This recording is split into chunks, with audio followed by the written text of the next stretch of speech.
common mistakes Bengali learners make. Hello, Eduhaira থেকে রিমি বলছি। আজকে আমরা শিখব আমরা বেঙ্গলি লার্নার্সরা কি কি ভুল করে থাকি এবং এগুলো আমরা কিভাবে সঠিক করতে পারি। মিস্টেক 1, আমরা ডিরেক্ট বেঙ্গলি থেকে ইংলিশে ট্রান্সলেট করতে যাই। যেমন আমি ভাত খাইকে আই রাইস ইট বলে ফেলি, কিন্তু মূলত সেটি কারেক্ট অর্ডার মেনে বলতে হবে, সাবজেক্ট ভার্ব অবজেক্ট। তাহলে জিনিসটা এরকম দাঁড়ায়, subject I, verb eat, object rice, বা subject she, verb reads, object books. তাহলে আমাদের সেন্টেন্স হয় I eat rice, she reads books. Mistake 2, আমরা হি এবং শি এর মধ্যে একটু অন্যরকম ভেজালে পড়ে যাই। যেমন she is my brother, no, brother মানে মেল, তাহলে হি ইজ মাই ব্রাদার। মনে রাখতে হবে হি মানে মেল, শি মানে ফিমেল।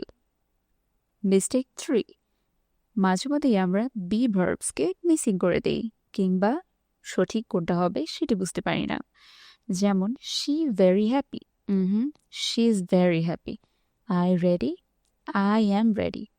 মানে বি ভার্বগুলোই সাধারণত ইংলিশের ক্ষেত্রে সবচেয়ে বড় অর্থবোধক ভূমিকা পালন করে। মিস্টেক 4, আমরা মাঝে মধ্যেই রং টেন্স ব্যবহার করি। যেমন yesterday I go to school.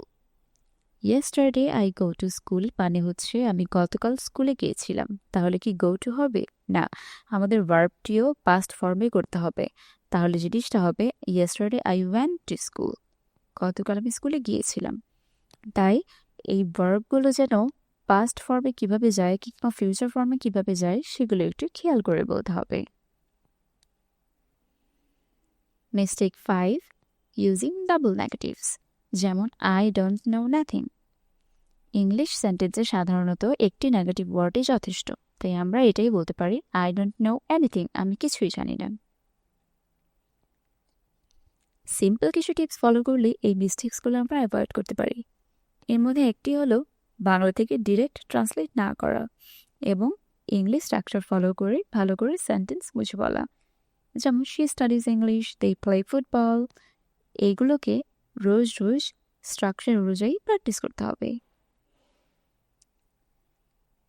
তাছাড়াও আমাদের সেন্টেন্সগুলোকে কারেক্ট ফর্মে বলার চেষ্টা করতে হবে। যেমন he very tired today, no, he is very tired today. ছোট্ট ছোট কারেকশন আমাদেরকে বড় পরিবর্তনের দিকে নিয়ে যাবে।